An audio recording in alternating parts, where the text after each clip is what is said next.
반갑습니다. 이번 시간에는요, 여러분들과 그 중요 문법 요소 중에 첫 번째, 그 높임법에 관련해서 저와 함께 공부해보는 시간 갖도록 하겠습니다.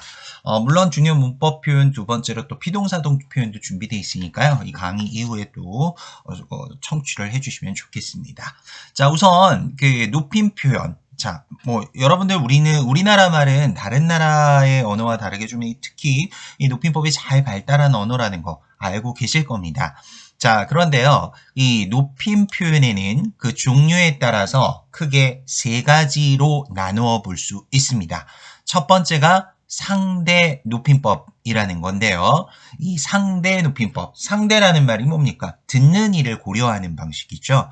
자, 그래서 여기에서 보시면 그 말하는 사람이 바로 누구를 듣는 이를 바로 여기서 중요한 건 이 듣는 이라는 것입니다. 듣는 이를 높이거나 낮추어 말하는 방법. 자, 여기서 아마 학생들 중엔 낮추는 것도 높임법의 일종인가요? 라고 이렇게 물으실 수 있을 겁니다. 높임 표현이라는 말 때문에 높이는 것만이 높임법이라고 생각을 할 텐데요. 말하는 사람을 기준으로 나보다 손 윗사람이냐 손 아랫사람이냐에 따라서 그 말의 표현법을 달리하게 되죠. 높일 수 있고 낮출 수 있고 이 모든 것들이 다 높임법에 해당하는 겁니다. 특별히 다시 한번 말씀드리지만 상대 높임법이라는 것은요. 듣는 이, 다른 말로는 청자, 듣는 사람을 고려해 말하는 방법이다 라고 할 수 있습니다. 자, 그렇다면 어떻게 우리가 이 높임법을 실현하느냐, 어떻게 우리가 실생활에서 사용하느냐. 자, 보시면요. 먼저 첫 번째, 종결어미에 의해서 실현된다. 자, 종결어미. 자, 종결어미라는 거는요. 말을 끝맺는 부분을 이야기하는 거죠. 그것을 어떻게 사용하느냐에 따라서 크게 우리가 격식체라는 것과 비격식체라는 것으로 나누게 됩니다. 격식체라는 것은요. 공식적인 석상에서 사용하는 말하기라고 할 수 있겠죠. 우리가 발표라든가 여러 청중들을 앞에 두고 이야기할 때 쓸 수 있는 그런 어떤 공식적인 석상에서 쓸 수 있는 말투를 우리가 격식체를 주로 사용한다면요. 비격식체는 우리가 일상적인 생활 속에서 주로 사용하는 것이 될 수 있겠죠. 그래서 크게 격식체에는 하십시오체, 하오체, 하계체, 해라체 이렇게 네 가지가 있고요. 비격식체에서는요. 해요체와 해체로 나눌 수 있습니다. 자, 그렇다면 이런 우리가 상대 높임법의 등급에 대해서 다시 한번 살펴볼 텐데요.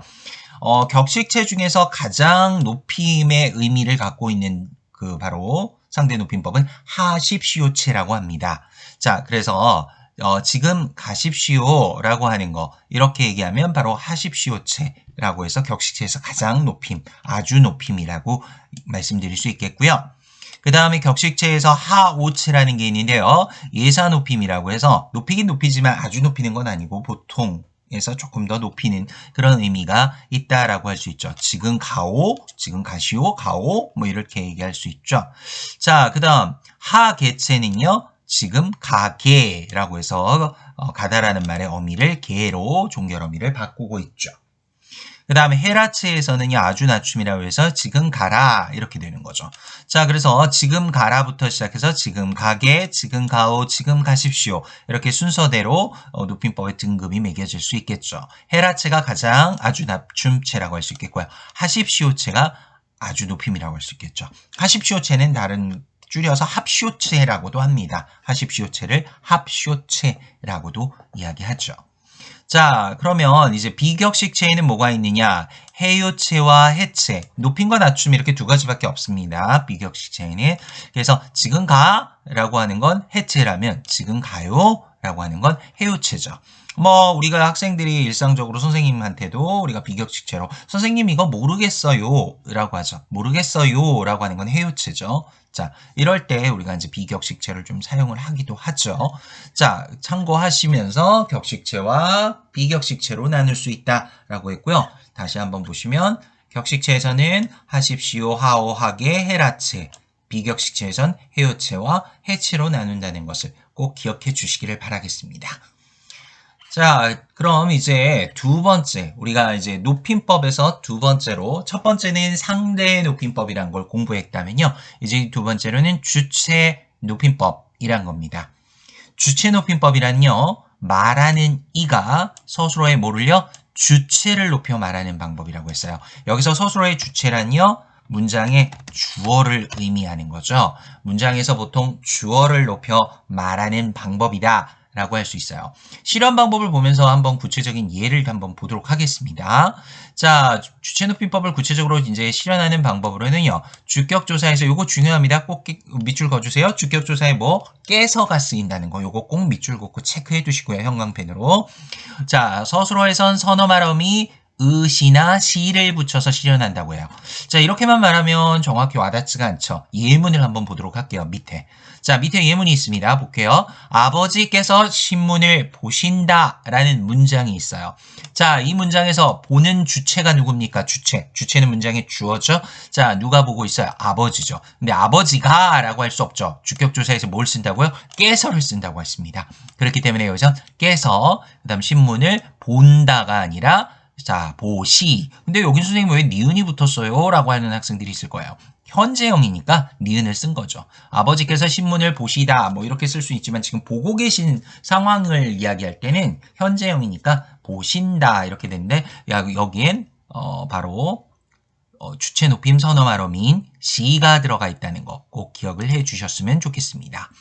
자, 두 번째 예문의 문장을 보시면요. 할아버지께서 용돈을 나에게 주시었다 라고 했어요. 자, 여기 이 문장에서도 주신 주체가 누굽니까? 용돈을 준 주체, 준 사람이 누구예요? 할아버지죠. 할아버지는 손윗사람이니까 여기서 역시 깨서라는 주격조사를 사용을 하고 있고요. 주체 높임. 자, 주었다가 아니라 주시었다 해서 시라는 주체 높임 선어말 어미가 들어가 있는 것을 볼 수 있습니다. 자, 이와 같이 주체 높임법은요. 다시 한번 강조합니다. 주격조사의 깨서라는 조사를 사용하고요. 자, 주체 높임 선어말 어미라 해서 의시라는 것을 사용을 하기도 하죠. 자, 그러면 이렇게 높임을 나타내는 또 특수 어휘를 사용해서도 주체 높임을 사용할 수 있어요. 자, 이런 경우들은 자, 여기 보시면 계시다, 편찮으시다, 주무시다, 돌아가시다, 잡수시다 등이 있다고 했는데요. 예문을 한번 볼게요. 아버지께서는 지금 안방에 있다 이렇게 할 수는 없죠. 있다 대신 아예 어휘 자체를 바꿔서 계신다, 계시다 이렇게 얘기할 수 있겠죠. 그 다음 자다 대신 주무신다, 아프다 대신 편찮으시다, 죽다 대신 돌아가셨다, 먹다 대신 잡수신다. 이렇게 주체 높임에는요, 일반적 어휘를 대체하는 특수 어휘를 사용해서 주체를 높이는 경우들이 있다는 것 기억해 주시고요.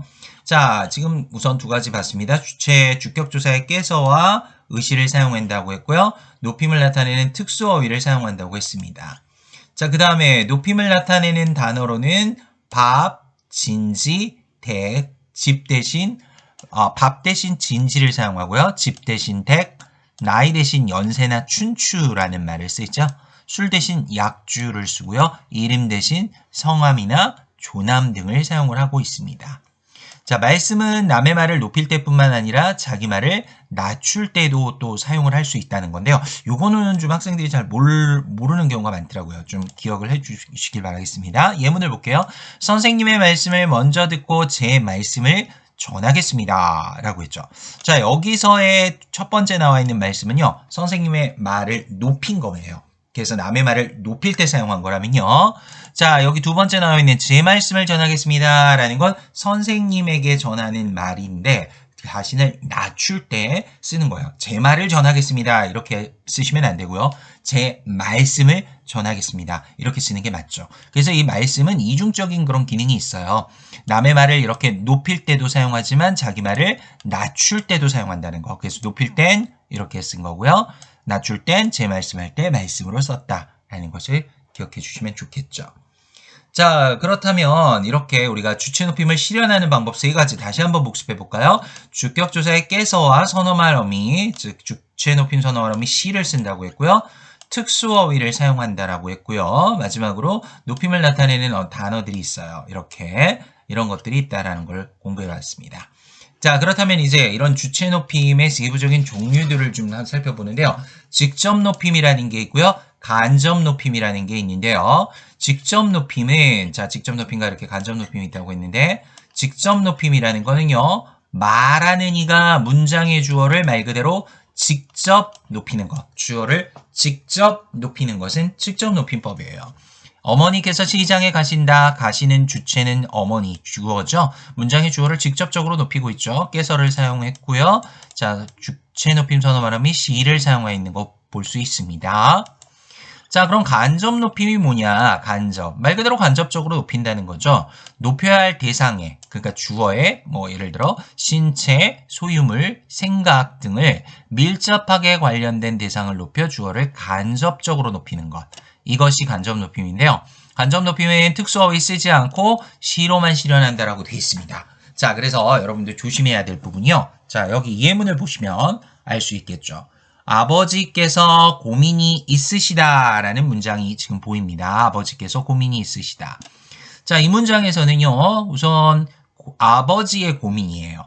자, 그러면 아버지를 직접 높인 게 아니죠. 고민은 고민인데 아버지의 고민이니까 아버지의 생각이겠죠? 자, 그걸 높이기 위해서 있다 대신 시를 썼다는 거 볼 수 있어요. 의시. 자, 그죠? 그런데 이렇게 계시다를 쓸 수는 없다는 거예요. 이건 직접 높이는 거기 때문에 아버지의 고민은 간접적 대상이기 때문에 직접 높임의 대상이 아니라서 계시다를 쓸 수 없다는 것이죠. 자, 여러분들 이렇게 잘 기억해 주시고요. 두 번째 예문, 할머니께서는 손이 아프시다라는 이 문장에서는요. 할머니께서는 손이 아프시다. 할머니의 손이 아픈 거죠. 주어의 신체 일부죠. 이렇게 이런 부분들도 간접적으로 높일 때 아프시다 할 때 주체 높임 선어 말음이 시를 사용했다. 근데 우리가 특수어인 편찮은 시단 직접 높임이기 때문에 쓸 수 없다는 거죠. 이렇게 해서 꼭 기억해 주시면 좋겠어요. 자, 팁으로 제가 이렇게 그 간접 높임의 주요 예문들을 좀 정리를 해드렸어요. 한 10가지 정도 쭉 이렇게 나와 있는데요. 여러분들 좀 기억하시면서 보셔야 되겠죠. 할아버지께서 손이 크시다. 이거 할아버지의 손이니까 간접 높임이죠. 크시다. 사장님의 인사 말씀이 사실 우리가 제일 잘못 쓰고 있는 게 사실 이렇게 써요. 계시겠습니다. 이렇게 쓰죠. 사장님의 인사 말씀이 계시겠습니다. 그러나 이런 경우는 틀린 겁니다. 자, 있으시겠습니다. 나 있겠습니다. 정도로 쓰는 것이 적절한 높임법이라고 할 수 있어요. 사장님의 인사 말씀이 있겠습니다. 나 있으시겠습니다. 또는 뭐 주례 선생님의 인사 말씀이 있겠습니다. 있으시겠습니다. 이렇게 쓸 수 있다는 거죠. 이것도 간접 높임이죠. 사장님의 인사 말씀. 아버지께서 생각이 많으시다. 의시라는 역시 주체 높임 선어 말함이 썼고요. 큰 아버지는 살림이 넉넉하시다. 그렇죠. 여기도 주체 높임 선어 말함이 시. 선생님께서는 따님이 한 분 있으시다라고 했어요. 자, 특수어휘인 계시단 직접 높임이기 때문에 쓸 수 없죠. 그래서 따님이 한 분 있으시다. 선생님의 따님이니까 높인 거죠.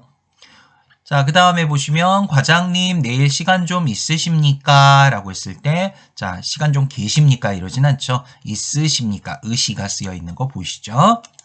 자, 할아버지께서는 귀가 밝으시다. 밝으시다. 이렇게 쓸 수 있죠. 의시 역시 쓰여 있는 거 볼 수 있겠고요.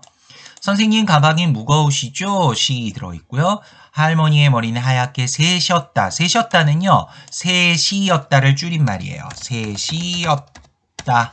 자, 그러면 이 말을 줄인 거니까 시엇이 줄어 셔시 된 거죠. 여기 시 들어가 있는 거 볼 수 있죠. 자, 그 다음에 할아버지께서는 매일 끼시는 돋보기가 있으시다. 계시다라고는 안 하죠. 의시를 썼다는 거 볼 수 있겠습니다. 자, 이렇듯 간접 높임의 예들을 구체적으로 살펴봤고요. 이제 세 번째로 그 객체 높임이라는 거, 높임법에서 우리가 그 높임법 지금 공부하고 있는데요. 첫 번째 상대 높임법이라는 거 공부했고요. 두 번째 주체 높임법 공부했습니다. 이제 마지막 세 번째로 객체 높임법이라는 거 공부해 볼 건데요. 객체란 무엇이냐? 객체는 곧 문장에서 목적어나 우리가 이제 부사어가 지시하는 대상, 즉 서술어의 객체를 높인다라고 있는데 이렇게만 해서는 좀 와닿지가 않죠. 한마디로 문장에서 목적어나 부사어를 높인다라고 보시면 되는데요. 자, 실현 방법을 보시면서 이제 문장 예문을 통해서 설명해 드릴게요. 부사격 조사 에게 대신요 뭐뭐께를 써요. 아까 주체 높이면 깨서가 쓰였다고 했죠. 이거 잘 기억해야겠죠. 헷갈리지 않도록. 객체 높임에서는 자, 부사격조사에게 대신 깨를 사용한다는 거. 요거 형광펜으로 체크하셔서 기억해 주시면 좋겠습니다. 중요합니다. 깨. 그 다음 특수어휘로는 모시다, 들이다, 뵙다, 엿주다를 통해 실현이 된다라고 되어 있습니다. 자, 예를 보시면 나는 선생님께 과일을 드렸다 라고 되어 있어요. 자, 그럼 드리다는 대상, 나는 주체고요. 여기서 객체가 바로 선생님이 되는 거예요. 드리는 대상이 누굽니까? 선생님이죠. 여기선 부사어가 되는 거죠. 문장의 부사어. 그러면서 드리는 대상이 나보다 손윗 사람이니까 주었다라고 안 하고요. 드렸다라고 쓴 거예요. 특수어휘. 주었다 이렇게 안 쓰고 드렸다 이렇게 쓴 거죠. 기억하시고요. 자, 그 다음 두 번째 문장 가보시면요. 삼촌께서 할머니를 모시고 시골에 가셨다. 자, 시골에 가신 건 삼촌, 주체는 삼촌인데 모시고 간 대상은 할머니죠. 여기서 할머니는 목적어예요. 자, 우리가 이제 그 객체 높임법은 목적어나 부사어가 지시한 대상이라고 했으니까 여기서 목적어에 해당하는 거죠. 그래서 할머니가 목적어고요. 그래서 할머니 데리고라고 안 하고 특수어인 모시고, 모시다를 쓴 거예요. 모시고 시골에 가셨다. 선생님을 만나 뵙게 되어 영광입니다. 자, 내가 뭐 주어가 생략된 거겠죠. 나는 선생님을 만나 뵙게 되어 영광입니다. 뭐 이렇게인데 여기서 선생님은 목적어입니다. 그렇죠? 그래서 만나 뵙게. 자, 보다라는 말의 높임, 뵙다 이렇게 되는 거죠. 뵙게 이렇게 되는 거죠. 그래서 주체 높임이 아닌 여기선 객체 높임, 선생님을이란 목적어를 높여주기 위해서 뵙게를 썼다. 내일 준비물을 선생님께 여쭤보자. 선생님께 역시 부사어죠. 여쭤보는 대상이 선생님이니까 물어보자가 아니라 여쭤보자. 이렇게 사용을 한 겁니다.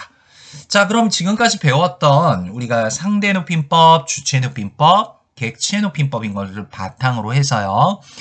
높임 표현의 실제를 한번 살펴볼 텐데요. 자, 손자가 이야기하는 부분을 가지고 여기에 주체 높임, 상대 높임, 객체 높임이 다 들어있습니다. 한번 이 문장 갖고 분석을 해볼게요. 할머니, 어머니께서 할아버지께 선물을 드리기 위해 큰 댁에 가셨습니다. 라고 했어요. 자, 할머니와 할아버지가 떨어져 사시나 보네요. 자, 여기 보면 어머니께서 할아버지께 선물을 드리기 위해 큰 댁에 가셨습니다. 이렇게 되어 있는데요.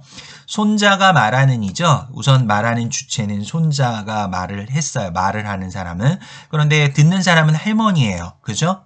할머니인데 할머니가 듣는 이가 되는 거죠. 말하는 이가 손자고요. 지금 제가 말을 잘못했네요. 주체가 아니라 말하는 이가 화자가 손자가 되는 거고요. 할머니는 듣는 이 상대 높임법이죠. 그러니까 할머니가 듣고 있으니까 뭐뭐 했습니다 라고 해서 하십시오체를 사용을 했어요.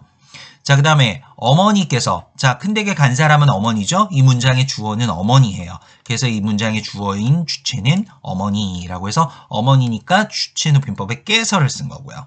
그렇죠? 그 다음에 선물을 드리는 대상은 할아버지니까 할아버지께 부사어인데 이게 객체가 되는 거죠. 그래서 할아버지께라는 객체 높임을 실현하기 위한 조사 깨를 사용했고요. 그 다음 주다 대신 드리다를 쓴 거죠. 그 다음에 어머니가 간 거니까 갔습니다라고 안 하고 가시였습니다. 시가 들어갔죠. 시. 가시였습니다. 시엇이 줄어 셔이 된 거니까요. 시라는 주체 높임 선어람이 들어가 있는 거 볼 수 있습니다. 이와 같죠. 이 문장에서는 바로 주체 높임법, 상대 높임법, 객체 높임법이 모두 사용된 문장이라고 할 수 있겠습니다. 잘 기억해 주시고요. 자, 그렇다면 이걸 바탕으로 우리가 잘못된 높임 표현에 대해서 좀 공부를 해볼 필요가 있는데요. 시험에서도 자주 나오니까요. 정리 잘 해두셔야 되겠습니다. 자, 높여야 할 대상을 제대로 높이지 않은 경우들이 먼저 있어요. 선생님께서는 머리가 하얗게 새었다라고 안 하고요. 선생님의 머리니까요. 간접 높임을 사용을 하셔야 됩니다. 어쨌든 선생님의 신체의 일부니까요. 이것도 높여야 돼서 하얗게 새시였다를 줄이면 셋이었다. 시가 들어있는 거 보이시죠? 여기 시엇이 줄어서 셔이 된 겁니다. 이렇게. 자, 그러니까 시라는 주체 높임 선어 말어미를 넣은 거고요. 자, 그래서 이렇게 쓰시면 안 돼요. 세웠다. 그래서 이렇게 고쳐야 되는 거고요. 또 높이지 말아야 할 대상을 높이는 거고 이런 경우들이 또 많이 있죠. 의외로 너무 과도한 높임을 사용해서 주문하신 상품은 품절이십니다. 이렇게 점원이 얘기하는 경우가 있어요. 고객에게. 자, 그런데 이건 너무 과도한 높임이고요. 주문하신 상품이 주체인데 상품은 높일 대상은 아니죠. 그렇기 때문에 이런 경우는 주문하신 상품은 품절입니다. 라고 쓰는 것이 맞겠습니다. 높이지 말아야 할 대상을 높인 경우가 해당하죠. 뭐 이런 경우 대표적인 게 또 뭐 있죠. 주문하신 커피 나오셨습니다. 커피가 나온 건 아니지 커피를 높일 필요는 없죠. 주문하신 커피 나오셨습니다가 아니라 주문하신 커피 나왔습니다. 이렇게 말하는 게 맞겠습니다. 자, 그러면 이제 잘못된 높임표의 표현의 예를 좀 더 제가 한 8가지 정도로 쭉 드러났어요. 선생님께서도 감기에 들었다가 아니라 드셨다.